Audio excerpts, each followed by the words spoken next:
Assalamualaikum warahmatullahi wabarakatuh. Waalaikumsalam warahmatullahi wabarakatuh. Oke, jadi pada kesempatan kali ini kami akan mempresentasikan hasil proyek manajemen aplikasi donasi dari kelompok 1.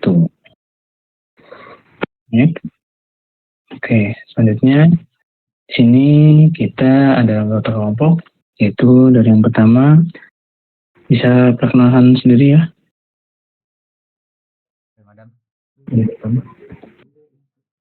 Perkenalkan, nama saya Rahim Adam dengan NPM 0651241334. Lalu selanjutnya di sini ada saya sendiri, Arif Fadil Rahman dengan NPM 06512412. Dan sebelumnya saya izin di sini kamera saya sedang rusak, jadi tidak bisa on cam. Itu. Next. Ini ada saya Fazli Maulansfar dari NPM 0651 24135. Dan saya Dafa Mubarak Nuri dari NPM 0651241146. Saya Jurada Bidinata dengan NPM 0651241136. Oke, next. Selanjutnya di sini kita masuk ke latar belakang. Jadi untuk latar belakangnya ini, untuk perkembangan teknologi digital ini mendorong munculnya sistem donasi modern yang lebih cepat, transparan, dan mudah diakses.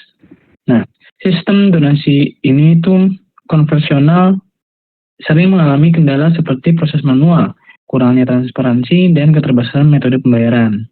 Maka dari itu, kita mengembangkan aplikasi donasi berbasis Flutter ini yang mendukung berbagai metode pembayaran, serta menerapkan konsep pemrograman berorientasi objek atau OOP untuk menghasilkan sistem yang terstruktur dan mudah dikembangkan. Selanjutnya,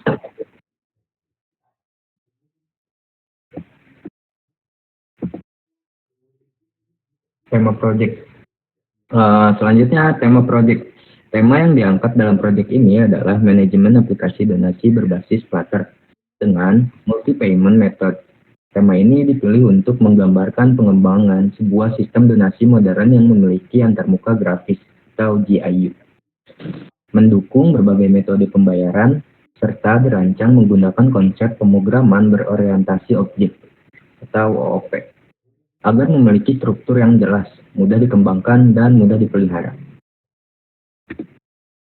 Lanjut, ada ruang lingkup. Ruang lingkup pengembangan aplikasi ini mencakup pembuatan aplikasi donasi berbasis Flutter dengan antarmuka grafik UI yang sederhana dan interaktif. Aplikasi ini menyediakan fitur login pengguna secara sederhana tanpa menggunakan database. Pengelola data donasi yang meliputi penambahan, penampilan, pembaruan, dan penghapusan data donasi, serta hitung total donasi berdasarkan metode pembayaran yang digunakan. Metode pembayaran yang didukung dalam aplikasi ini meliputi cryptocurrency, e-wallet, dan transfer bank. Dengan perhitungan biaya yang telah ditentukan, data donasi disimpan sementara selama aplikasi berjalan dan belum integrasi dengan sistem penyimpanan permanen atau layanan pembayaran eksternal. Selanjutnya ada tujuan dan manfaat. Yang pertama itu ada tujuan. Aplikasi donasi berbasis Flutter ini bertujuan untuk merancang dan mengimplementasikan sistem donasi yang terstruktur dan mudah digunakan dengan antarmuka grafis yang interaktif. Aplikasi ini dikembangkan sebagai media penerapan konsep pemrograman berorientasi objek atau OOP dan fitur CRUD dalam pengelolaan data donasi serta metode pembayaran yang berbeda. Terus ada manfaat. Pengembangan aplikasi ini memberikan manfaat berupa peningkatan pemahaman mahasiswa terhadap penerapan konsep OOP dalam proyek nyata berbasis Flutter. Selain itu, aplikasi ini dapat menjadi sarana pembelajaran dalam membangun aplikasi dan arsitektur yang rapi dan terorganisir, serta menjadi dasar untuk pengembangan sistem donasi yang lebih kompleks dan di masa mendatang.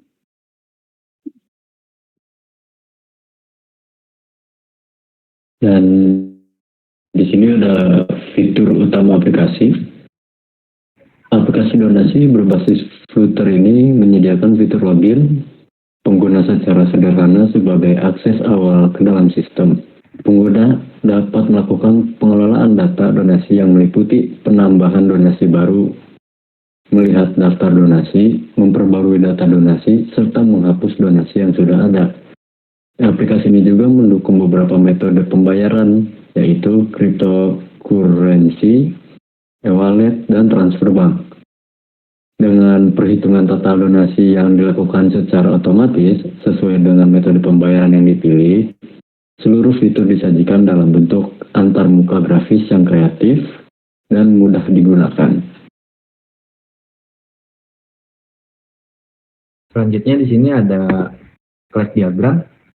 Kita mulai dari donasi terlebih dahulu. Di donasi kita ada ID menggunakan integer. Lalu ada metode menggunakan string, jumlah menggunakan double, dan total rupiah menggunakan double, status menggunakan status transaksi, dan yang terakhir tanggal menggunakan date time. Setelah itu setelah donasi kita lanjut ketiga pilihan, yaitu ada crypto service yang pertama dan yang kedua ada e-wallet service, yang ketiga ada bank service. Di yang pertama yang di crypto service kita menggunakan class hitung total buka kurung tutup kurung titik 2 double, dan yang kedua di e-wallet service kita menggunakan class hitung total buka kurung tutup kurung titik 2 double. Dan yang terakhir, di bank service kita menggunakan class hitung total, buka kurung, tutup kurung, titik 2 double. Selanjutnya, ketika sudah di pilihan ketiga dan memilih salah satu, kita dilanjutkan ke pembayaran service. Di pembayaran service, kita menggunakan class hitung total, buka kurung, tutup kurung, titik 2 double. Oke, selanjutnya. Selanjutnya ada struktur aplikasi. Di sini ada folder lib. Di dalamnya itu ada file main Dart. Lanjut ada folder model juga. Untuk model isinya ada file donasi tick Dart untuk menyimpan si data donasi tersebut. Lanjut ada service. Service di sini ada crypto service Dart. Lanjut ada file e-wallet service Dart dan bank service Dart. Untuk selanjutnya ada file screens, ada file login screen titik Dart. Selanjutnya ada beranda screen titik Dart, tambahan donasi titik Dart, dan edit donasi Dart.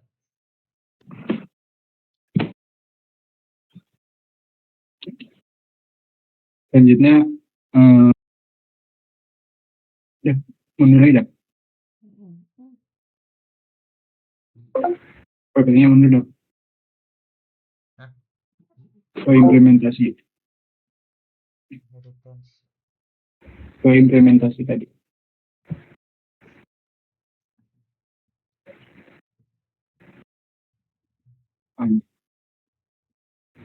Nah, selanjutnya itu ada implementasi konsep PBO. Yang pertama,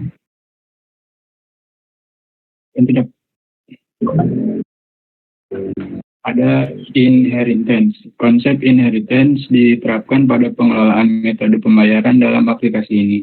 Seluruh metode pembayaran diturunkan dari satu kelas abstrak yang sama sehingga memiliki struktur dan metode dasar yang seragam.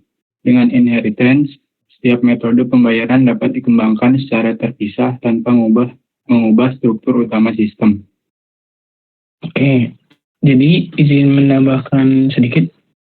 Jadi untuk di bagian inheritance ini, kita menggunakan itu supaya semua metodenya ini tuh mempunyai pembayaran struktur yang sama gitu.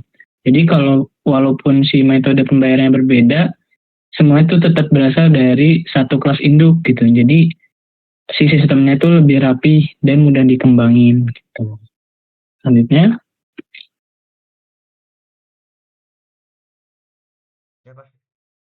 Di sini ada encapsulation diterapkan untuk menjaga kerapihan dan keamanan data donasi. Data donasi dikelola melalui kelas khusus sehingga tidak dapat diakses atau dirubah secara sembarangan dari luar kelas. Nah, pendekatan ini membuat pengelolaan data menjadi lebih terkontrol dan terstruktur. Lanjut. Nah, jadi si encapsulation ini itu berguna gitu supaya si data donasinya itu nggak bisa diubah langsung dari luar. Jadi semua perubahan si datanya itu dilakukan melalui proses yang udah ditentukan. Jadi datanya itu lebih aman dan mudah terkontrol gitu. Selanjutnya, Oke, selanjutnya extraction. Tapi sebelum itu, mohon maaf, kameranya tiba-tiba error.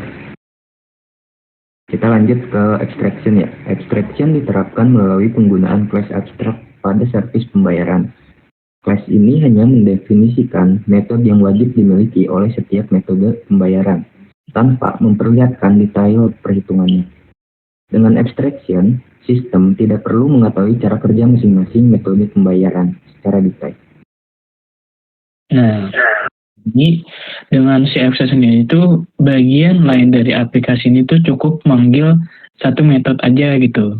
Jadi nggak perlu kayak tahu cara perhitungan dalamnya dan lain-lain. Jadi logika perhitungannya itu disembunyiin dan kodenya tuh jadi lebih bersih gitu. Next.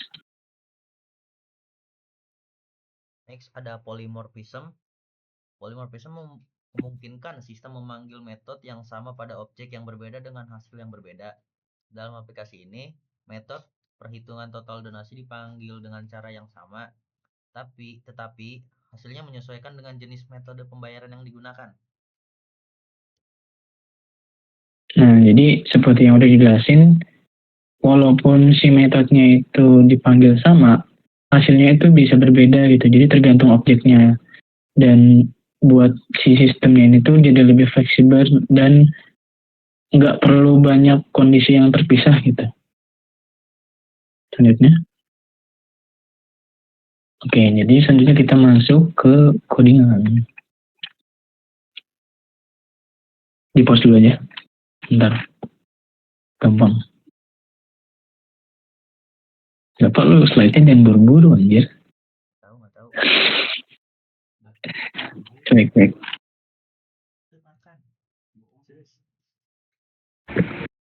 Mohon maaf, Bapak Arif, kamera saya mati. Kenapa ini? Bohong.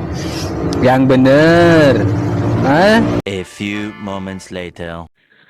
Oke, jadi di sini kita langsung masuk aja ke bagian codingannya.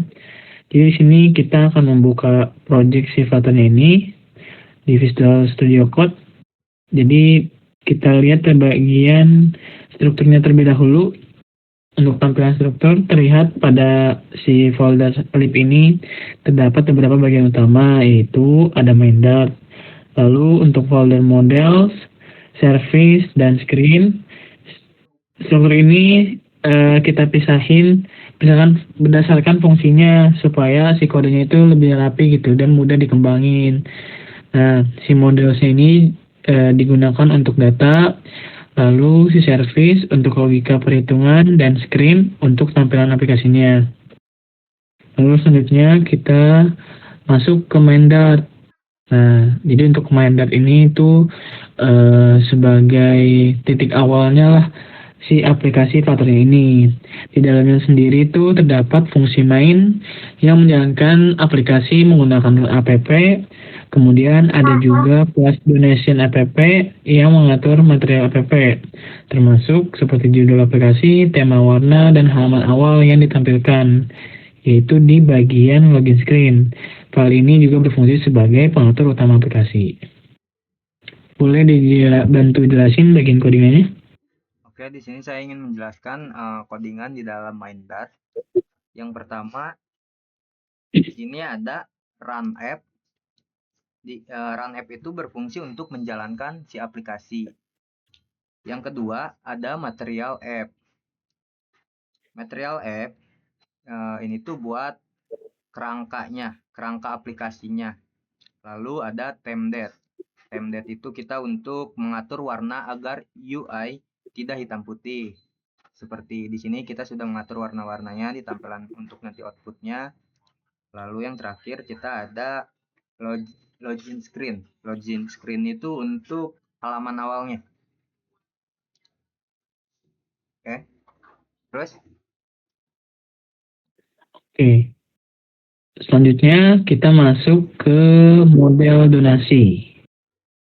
Kita masuk ke bagian folder models. Nah, di models ini tuh terdapat file donasi.dat. Nah, di sini juga terdapat kelas donasi yang digunakan untuk menyimpan data donasi dalam bentuk objek. Properti di dalamnya juga meliputi seperti ID donasi, metode pembayaran, jumlah total rupiah, status transaksi, dan tanggal. Jadi, selain itu juga ada enum, yaitu status transaksi. Itu untuk membatasi nilai status agar lebih aman dan konsisten. Boleh dijelasin codingannya? Oke, kita jelaskan codingan di dalam donasi Dart. Yang string ID itu untuk ID donasinya, dan yang metode string mode itu untuk metode pembayaran. Yang double jumlah itu untuk memasukkan jumlah donasi. Selanjutnya total rupiah itu untuk total setelah fee. Lalu status transaksi itu untuk melihat status transaksinya. Selanjutnya date time tanggal itu untuk waktu transaksi. Sudah? Oke, selanjutnya kita masuk ke folder service. Nah, di folder service ini juga ada file pembayaran service.dart. Nah, di sini juga kami menerapkan konsep abstraction melalui kelas abstrak tersebut. Melalui kelas abstrak pembayaran service yang memiliki metode hitung total. Nah, di metode ini wajib diimplementasikan oleh kelas turunannya, yaitu crypto service, e-wallet service, dan bank service. Jadi setiap metode pembayaran itu memiliki cara perhitungan biaya yang berbeda, tapi dipanggil melalui metode yang sama. Seperti itu. Boleh dijelasin codingannya? Codingannya? Iya. One day later. Di sini saya mau ngejelasin codingan di folder screen, yaitu file beranda screen Dart.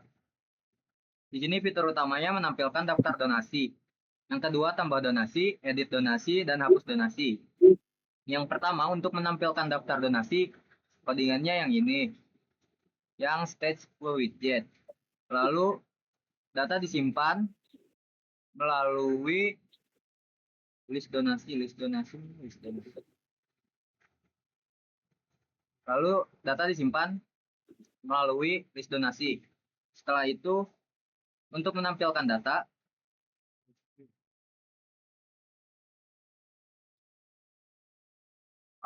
sebelumnya kita ke edit tambah donasi terlebih dahulu. Tambah donasi ini codingannya. Untuk hapus donasi ini codingannya. Setelah itu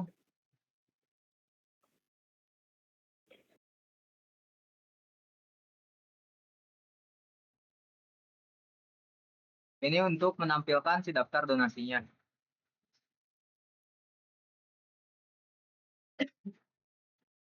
Next. Oke. Selanjutnya kita masuk ke bagian tambah donasi. Seperti yang tadi sudah dikasih lihat. Jadi untuk pada tambah underscore screen ini, si pengguna itu dapat menambahkan donasi baru. Data yang diinput akan diproses menggunakan servis pembayaran sesuai metode yang dipilih. Kemudian dikirim kembali ke beranda. Oke. 1 week later. Kita masuk ke pada bagian file edit underscore donasi underscore screen.dart. Nah, di sini pengguna itu dapat mengubah jumlah donasinya. Jadi sistemnya itu akan menghitung ulang total pembayaran dan memperbarui status transaksi tersebut. Boleh dijelasin? Oke, di sini mau jelasin kaliannya itu codingan untuk mengedit si donasi tersebut. Lalu itu kita untuk codingan tampilan dari webnya, seperti kolomnya, dari widget-widgetnya, teksnya, dashboardnya atau warna-warnanya. Several days later. Oke, selanjutnya setelah kita run di Visual Studio Code-nya, di sini kita sudah masuk ke aplikasi Flutter-nya. Jadi aplikasi ini tuh basis GUI dan dibuat menggunakan pemisahan struktur model, service, dan screen. Lalu untuk di halaman login ini dibuat menggunakan stateless widget karena hanya menerima input tanpa perubahan state kompleks seperti yang tadi sudah dijelaskan. Lalu terdapat dua input field yaitu email dan password yang ditangani oleh text editing controller. Nah, di sini kita mungkin ketik sembarang aja ya. Email untuk passwordnya. Bisa dibantu.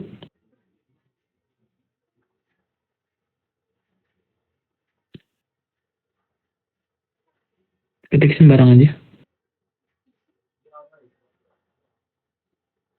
Nah, jadi input ini tuh masih simulasi ya, jadi belum terhubung ke database. Jadi fungsinya tuh hanya menunjukkan alur masuk ke sistem. Lalu setelah ini kita masuk ke tombol login. Nah, jadi ketika tombol login itu ditekan, sistem itu akan menggunakan navigator.postReplacement untuk memindahkan pengguna ke halaman beranda tersebut. Jadi penggunaan push replacement ini mencegah penggunaan kembali ke halaman login. Kita pencet dulu, mungkin bisa dibantu. Nah, di sini kita sudah masuk ke beranda ya teman-teman. Untuk di beranda ini pusat manajemen donasi. Jadi karena belum ada datanya, jadi kita di sini belum ada muncul pesan belum ada donasi ya teman-teman. Nah, itu data disimpan sementara dalam bentuk list donasi. Lalu selanjutnya kita ke tambah donasi.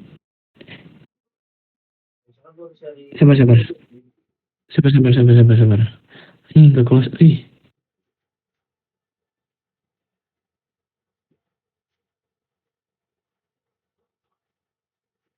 Ini udah ketambah donasi kan, Bang? Udah.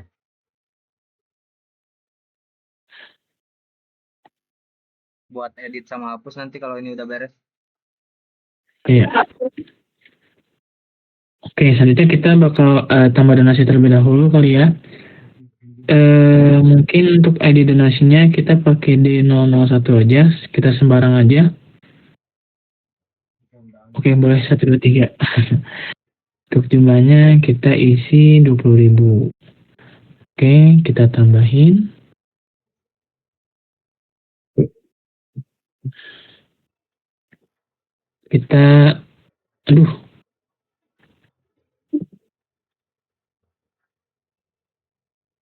Sabar bang. Gue keluar DC sabar. Gue keluar DC sabar.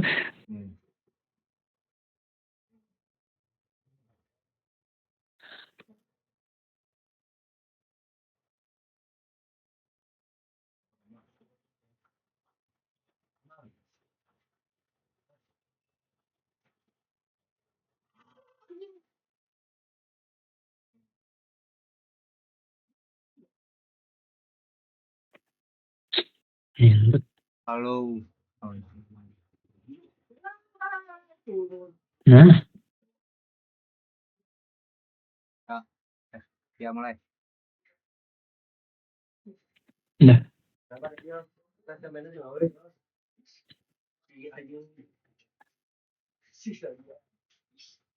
Oh, dari awal apa gimana? Dari awal aja, dari tambah donasi. Nih. Langsung ke halaman tambah donasi. Tambah donasi ini nih. Ini no, belum ada donasi. Pas di sini. Oke.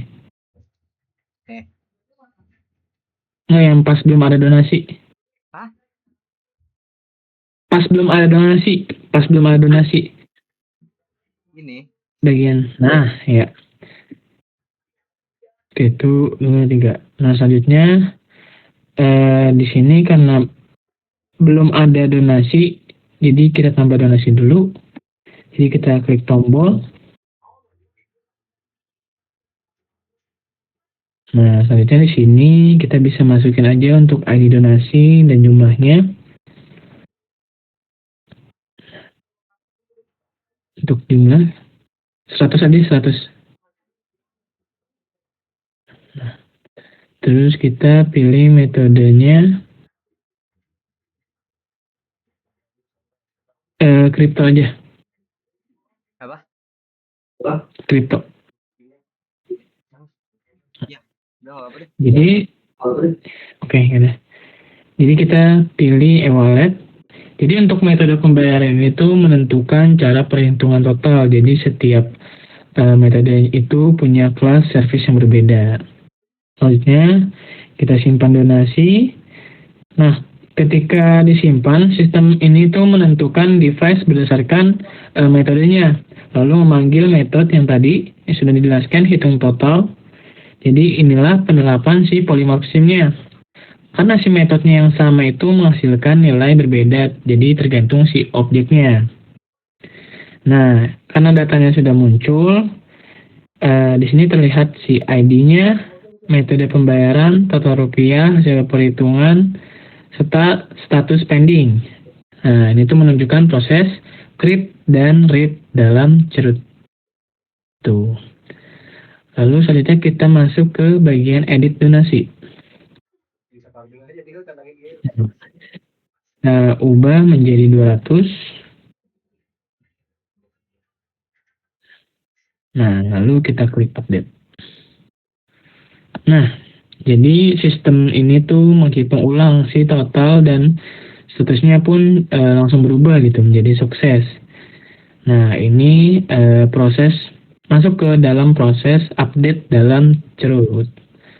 Gitu. Jadi kita masuk ke bagian hapus donasi.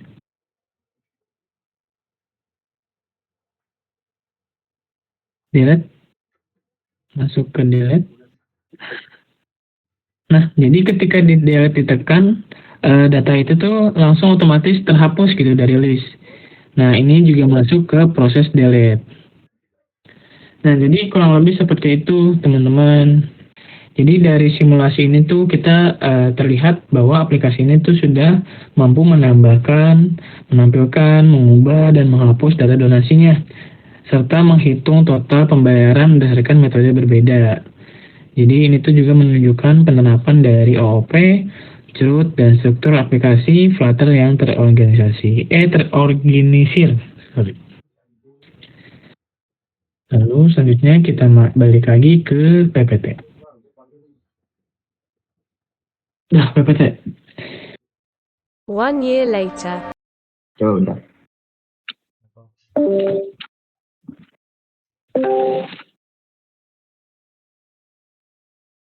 Udah mau Rusak. paksain Mok, bahaya Mok. Hah? Bahaya jadi paksain.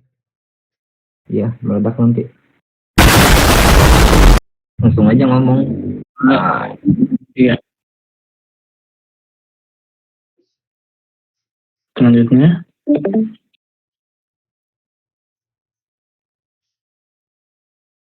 Woi, sahur. jadi pasti ya bocah teh.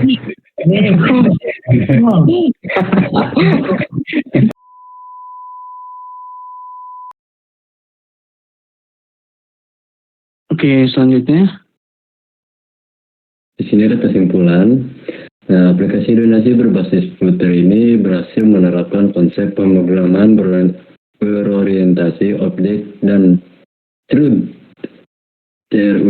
dalam sebuah aplikasi dengan antarmuka, grafis yang interaktif, struktur kode yang terorganisir serta penerapan multi-payment method membuat aplikasi mudah dipahami dan dikembangkan. Aplikasi ini dapat menjadi contoh implementasi OOP dalam pengembangan aplikasi Flutter sederhana.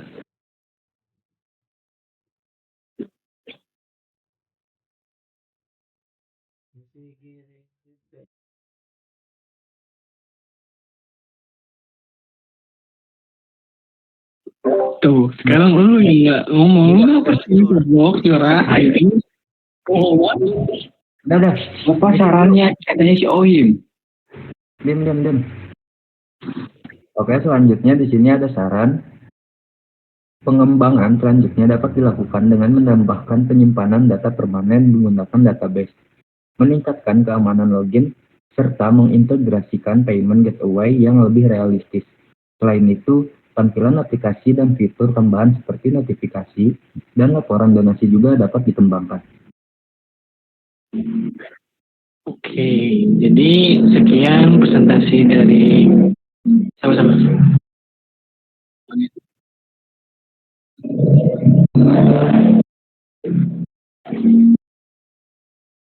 Oke, jadi sekian presentasi dari kita hari ini. Kurang lebihnya mohon maaf apabila masih ada kekurangan, dan semoga bisa menjadi bahan pelajaran untuk kita semua. Mungkin itu saja. Kurang lebihnya mohon maaf. Wabillahi taufiq wal hidayah. Wassalamualaikum Warahmatullahi wabarakatuh.